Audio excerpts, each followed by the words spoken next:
Hey guys, it's Melissa here from melissaoatman.com.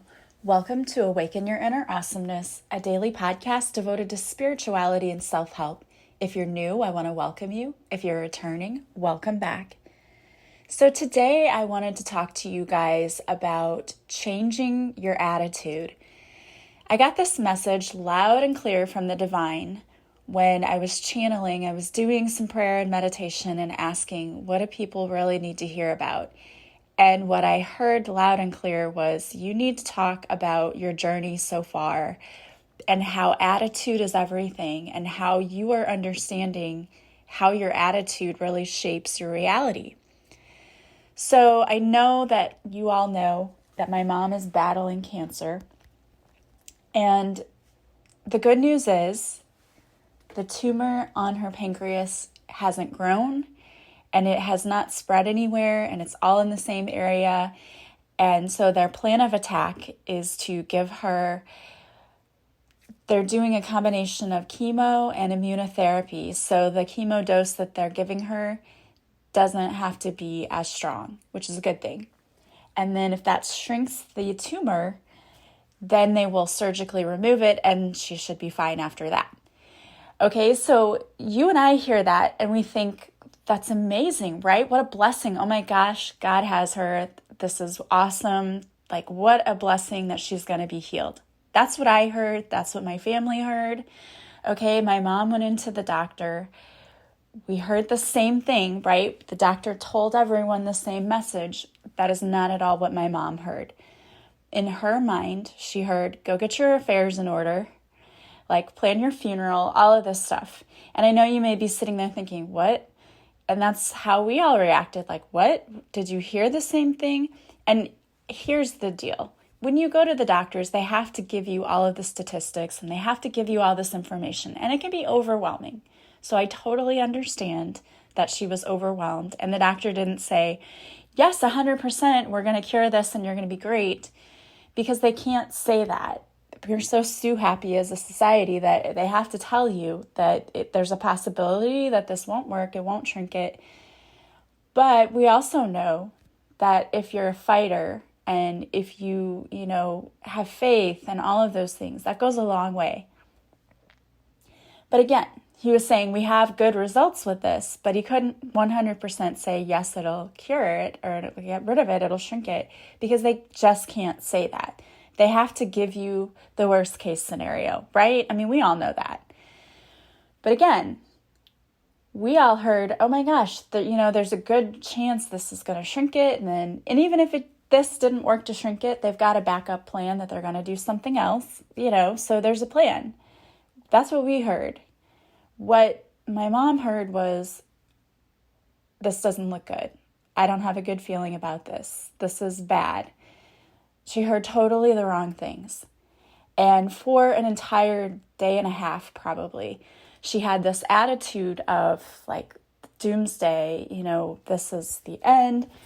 And, she didn't want me posting anything about it on Facebook. And I was like, in my mind, I'm thinking, if I do this, first of all, people are going to know something's wrong. But then you have people who are encouraging you, and that's what you need. So she allowed me to post something, and of course, people were like, oh my gosh, we've got you, we're praying for you, and giving her words of encouragement. And it did make her feel better. But something that was really cool, I think, my cousin said that, she was in prayer for her all morning, and as she was praying, she received a message for her. And she said that the message was that you're going to get through it, but you have to have a change in attitude and heart. And that's what I was telling. Everyone says, you have psychic abilities. Can't you tell? As soon as I found out something was wrong with my mom, I pulled cards, I prayed, I meditated, and I got the message that everything was going to be okay, that it was going to be a journey for her, but it was going to be okay. And the other message that I got too was that she's going to have to, this is a lesson for her in changing her mindset. And instead of looking at everything negatively, it's a chance for her to shift and really start looking at things from a positive perspective. Because I'm telling you, I know I say it over and over again, but mindset is everything. It really, truly is. And I knew that this was a lesson for her for that, but I can't tell her that because it's not going to go over very well, right? And, people hear what they want to hear. When she's ready to hear that, then that's fine. But I did tell her, you have to have a positive attitude. If you go to that negative space, this isn't going to go well. It's like when you keep saying, because she kept saying, well, I just know it's not going to work. Well, you're willing it not to work when you say that. And that's one thing that's so frustrating is like we've all supported and surrounded her and come into this with this awesome attitude. And it's just like you can't do anything if somebody just wants to will themselves not to make it. And that's what it seemed like she was doing. And it's super frustrating because me, I'm, let's look at things from the positive spin, how can this help us and whatever. And it's like hitting a brick wall every day. And this is going to be the journey for us. So, she needs those prayer warriors to pray about her attitude as much as anything else, because I'm telling you the attitude is everything.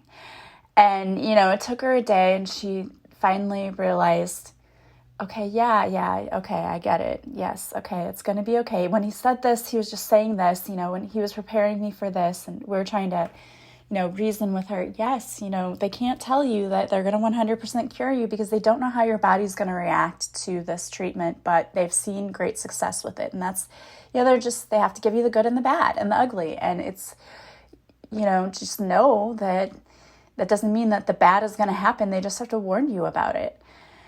So then her attitude got better, and she, and I get it. It's an emotional roller coaster. She was in tears and crying, and she's going to have those moments. And I told her that. I said, you're going to have your moments where you just have to cry it out and get mad and whatever you need to get and then get over it. It's fine to go to those places where you're feeling your emotions because you have to feel them. But you can't stay in that place. Just like I've been telling you that I had to go back and forgive my ex all over again. And I did it the other day. I sat down and I went through the whole process that I went through before. I felt so much better afterwards. It's not about ignoring your feelings and pretending like they're not there. That's not it at all. It's acknowledging those feelings, but also not staying in that low vibrational place because that's not going to help you. And that's what I was trying to convey to her is you can have your feelings. You can feel mad. Absolutely. You can feel downright angry that this happened to you because what the doctor told her was you're just like a biological bad luck. This isn't hereditary. There's nothing you did. It's just a combination of things that you ended up with this. And so that can make you feel like, really? And get super mad, like, why me? But the point is you can't stay in that place. It's absolutely understandable to want to say, why me, when something bad happens to you. But if you just sit there in the victim mindset, you're calling in more things to be miserable about. And it spreads too. It's like a cancer itself, that it spreads to other parts of your lives. And I'm actually a big believer that the emotional stuff we hold on to causes physical things within us. And I think that that's going to be a lesson for her too, is you can't constantly be in turmoil and negativity and all of that and expect to have a happy life. It just doesn't work that way. And you're absolutely, whatever you choose to focus on grows. So if you're choosing to sit here and say bad things happen to me, you're calling in more of that stuff because the universe responds and matches our energy. So when we spend all of our time focusing on the bad, the universe is like, oh, they really like that stuff. I'm going to send more of that. And that may sound stupid, but it's true. So we have to start shifting our attitude. When something bad happens, it's easy to want to just be mad at the world, mad at God, whoever, and think this isn't fair. Why does this happen to me? But then you're just playing the victim. Playing the victim does not help you in any way. And being miserable doesn't help you in any way. It's not like if you sit here and have a bad attitude, all of a sudden the universe will start going, oh, we're so sorry we treated you poorly. Here are all these gifts to make up for it. That doesn't happen. What you notice is that you start seeing more and more of that bad stuff. It's all about learning how to shift your attitude and shift your mindset. And it's hard to do when bad things have happened to you. Trust me. You're talking to the expert of what the heck just happened. Like, why did that happen? Trust me, 2020, it's been like, what? At every turn. But I truly believe it's a test, too, of my faith and my belief and my ability to rise above what happens and to see the good in life, because it's a choice. I can either choose to be like, oh my gosh, this is the worst year ever, and list all of the crappy things that happened, which means that I'm calling more of that in. Or I can say, yeah, you know what, these things happened and it was really tough, but I still have so many things to be grateful for. I really do. And it's all a matter of choice, you know? Do you choose to see the good, or do you choose to sit here and wallow in self-pity? And I can tell you I've done both. And the times that I chose to sit and play the victim, I remember like getting colds a lot and having stomach issues and just not feeling well. And there was a reason for that, because all of those emotions that I kept pent up in the anger and being stirred up, it just caused like my physical reaction. My body was like, I'm worn out, I'm drained, I can't take this. And I would get physically sick. I was not a fun person to be around. And it felt like I was stuck in this hole where all these bad things just kept happening. It was when I finally decided that I chose to be happy, no matter what was happening around me, that things started to shift. And even with this, I know that everything's going to be okay. And I know that I have to help her realize that her attitude is key. It's a lesson for both of us, for my whole family, in learning that, number one, we have each other, so we have a lot of blessings in our life. And number two, that we have to focus on moving forward and looking for the silver lining in everything. And I'm going to be honest with you, my mom did not want to hear this change your attitude stuff. That was like, she was super offended, because how do we know what she's going through? And you know, people will have that reaction like, well, what do you know? And I had to remind her that just a few months earlier, when my ex-husband committed suicide and my children were devastated, she was right there by me. She was there with me when I had to tell them, and we saw them scream and fall to the floor, which was the worst experience I've ever had as a parent. She was right there with me, and she was telling me, you're being so strong. You're doing such a great job for your kids. I don't know how you're holding up, but you know, I'm here beside you, anything you need. She was the first one to encourage me to keep going, to have a positive attitude, that I was helping the kids so much by doing that. And I had to remind her, you know, I understand that you can get angry. Believe me. I've spent a lot of the last few months being angry. But I had to get it out, and then I had to decide I'm not going to be angry anymore. I'm done being angry. I have a right to be angry about what happened, but I don't want to live my life that way. So I had to forgive and let go of the parts of being angry and instead focus on all of the blessings. Because I tell myself every day, this could have been so much worse. Like, we're lucky that my kids are okay, they're safe. You know, you look for all of the blessings in this. And I said that to my mom. I'm like, you know, you're lucky because it was in a spot where it started making you sick, and that's how they found it. Because a lot of pancreatic cancer, if it's in the tail of the pancreas, they don't catch it in time because it doesn't cause any symptoms. And hers was in the head of the pancreas, and it constricted her bile duct, so it started making her very sick, and that's why she went to the doctor in the first place. And we were lucky that we had an amazing doctor who I absolutely love, our Dr. Amanda, and she sent her right away to have a scan because she didn't like her enzyme levels. And they found it, and they sent her right away to someone else who then said, you know what, I want to send you over to Barnes because they're specialists and I just would feel better. So in every step of the way, and I totally know that it was divinely guided, because as soon as I knew something was wrong, I started praying, please let her get to the right people who can help her. And it's just crazy the way it all lined up.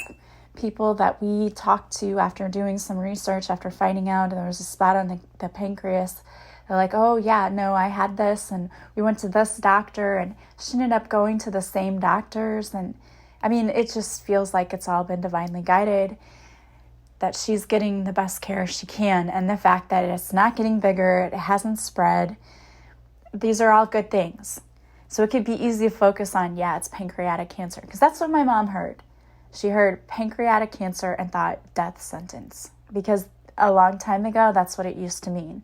Doesn't mean that anymore. In fact, cancer doesn't mean death anymore. There's a lot of really, really awesome things that they're doing and treatment, and it just depends. So you can't look at everything like, oh my gosh, is the worst case scenario.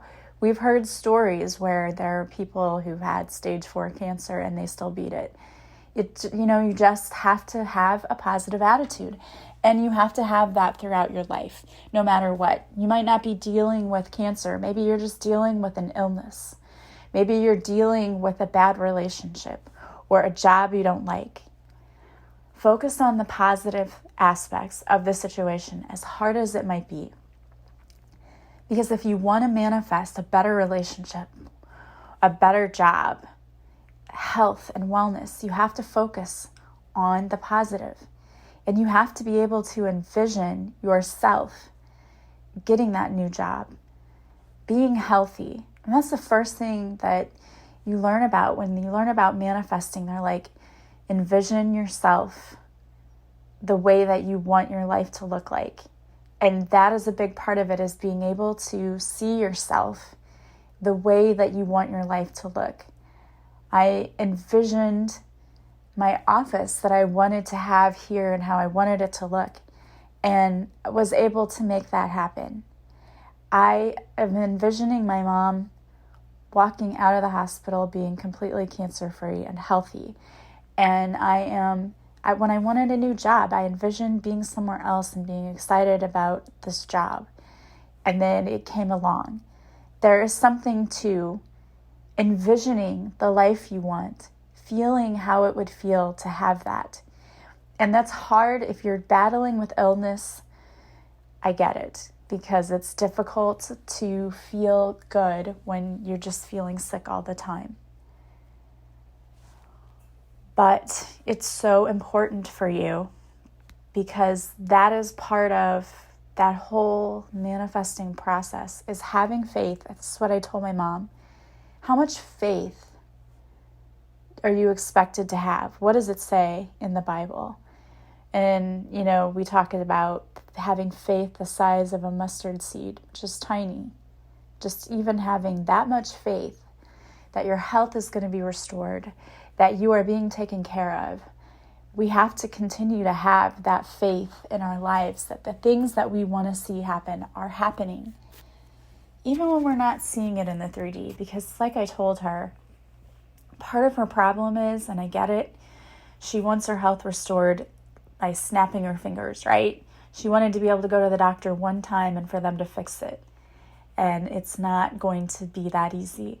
It's going to be a journey, because she's going to have to go once a week for 3 weeks and then be off a week and then start and do that every month for 4 months. And if you were to look at this, it's almost like when you look at a mountain, and her health is at the top of that mountain. When you are at the bottom and you're just starting that journey and you look up at that mountain, you get overwhelmed and go, oh my gosh, I'm never going to get to the top. And you want to quit. And I told her, you can't look at it like that. Take it one day at a time, one step at a time. Don't think about 4 months down the road. Think about, what do I have to do this week? What am I going to get through this week? Or just tomorrow? I need to get through tomorrow. Take everything one day at a time and one step at a time, because you could take a few steps and before you realize it, you look back and you're halfway up that mountain and that peak doesn't look so far away anymore. And you know you've done it so far and you can continue. But if you look at the whole picture and you think, it's like people, and I get this used to be me, who have to plan out their whole lives, right? When you first get in a relationship, you're like, oh, what will the rest of our lives look like? Even though you're just in this relationship and you're trying to picture if you can picture yourself with this person for the rest of your life. It's like, why are you torturing yourself that way? You've just met this person. You don't have to plan out your whole life. Just enjoy it. Enjoy the one day at a time, one step at a time. Because it's the overthinking, it's the feeling like you have to have all of the answers yesterday that will make you quit faster than you can say, go. You'll quit. You'll just stop because you'll overwhelm yourself. It's the overthinking that does that. The fear of the what ifs, what could happen. And God is telling you right now, don't do that to yourself. You're just torturing yourself. Stop trying to plan out everything. Stop trying to have all of the answers. When the universe gives you a desire in your heart, they don't always give you the whole plan yet. And there's a reason for that, because you would quit if you saw the whole thing. You'd be like, what? You're expecting me to do this and this and this? I can't do it. I quit. No, they guide you by giving you one step at a time. Because that is how you will survive. That is how you make it. If you go to any addiction support groups, that's what they tell you, is take it one day at a time. You can't look at it and go, I can do this for 9 months. No, you'd be like, oh my gosh, I can't do it. It's impossible. But if you say, I can do this for a day, and then the next day you get up and go, yeah, I can do another day. Then you get up and go, yeah, I can do another day. Slowly, it's those little changes that are going to add up to a whole lot of big changes. But it all starts with our mindset. We can't allow fear to come in and cause us to start overthinking. When you start going to that place, you're getting out of alignment and you need to stop and take a breath and say, I know I'm out of alignment. Please help me get back into alignment. Honestly, one of the quickest ways to do that for me is doing a tapping, because it just immediately takes you right out of that headspace. Doing a tapping. I've been doing this 7-day energy challenge with Colette Baron-Reid, and one of the things that she also taught was a tool to help you kind of reset your central nervous system, which is doing figure eights over your eyes.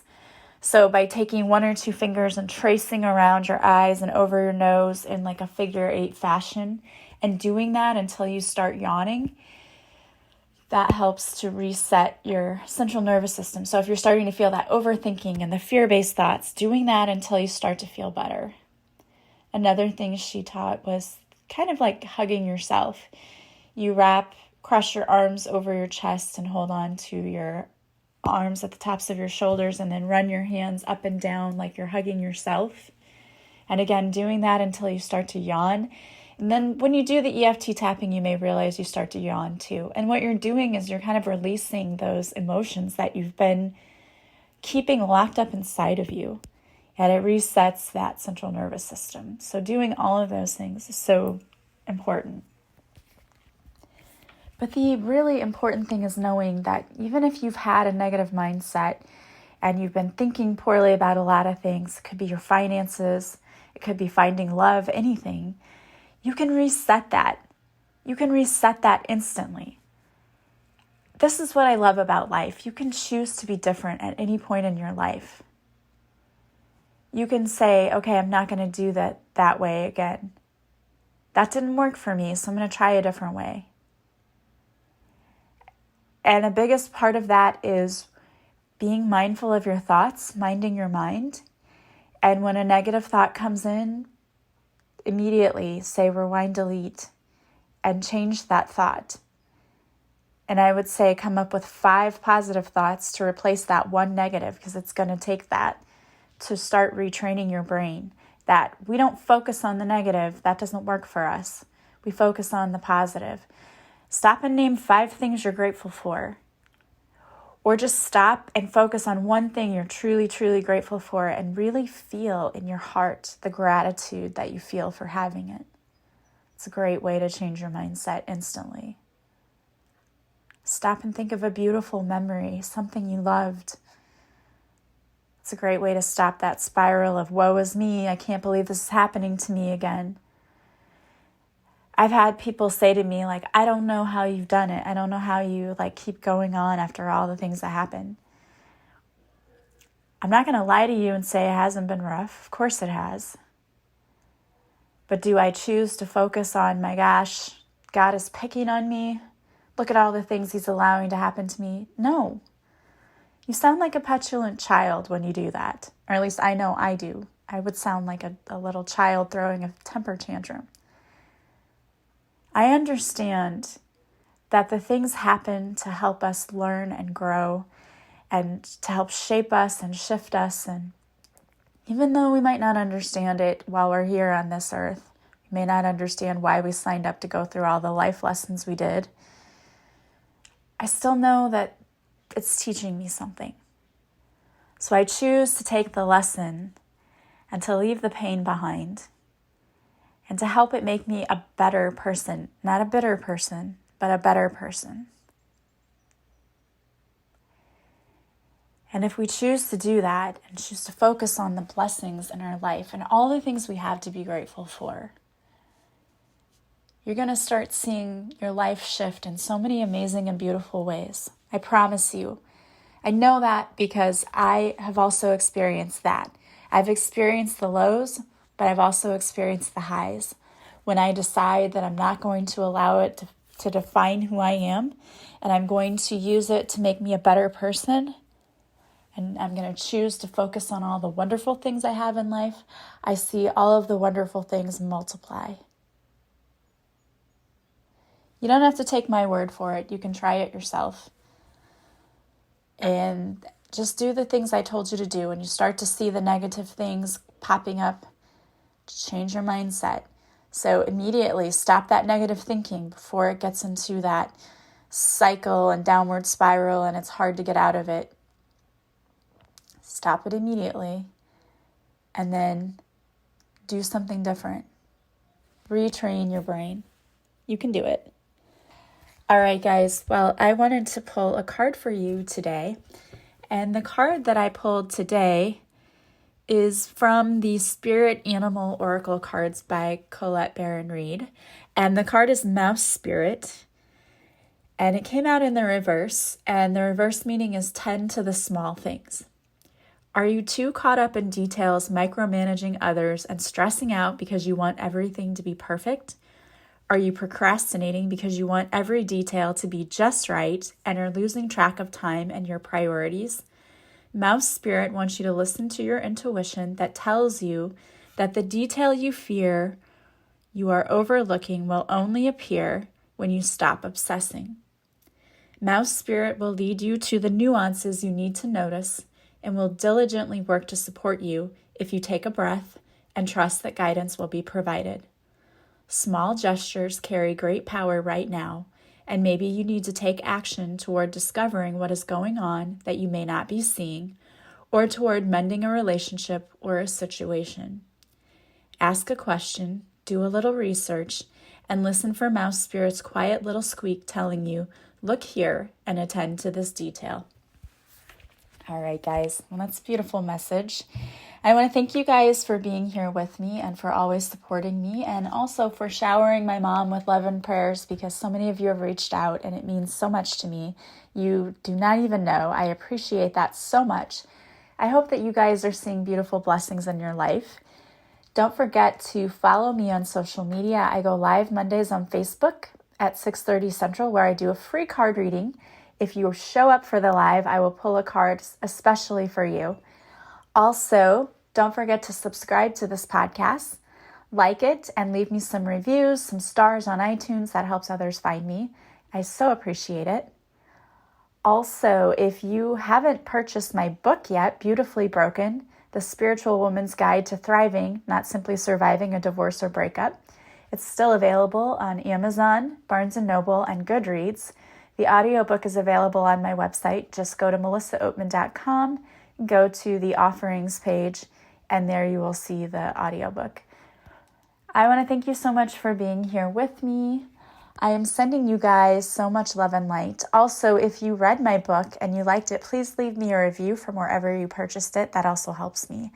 Thank you guys so much. I am sending you so much love and light. I hope you have a beautiful day from wherever you're listening, and I will talk to you guys soon. Bye, guys.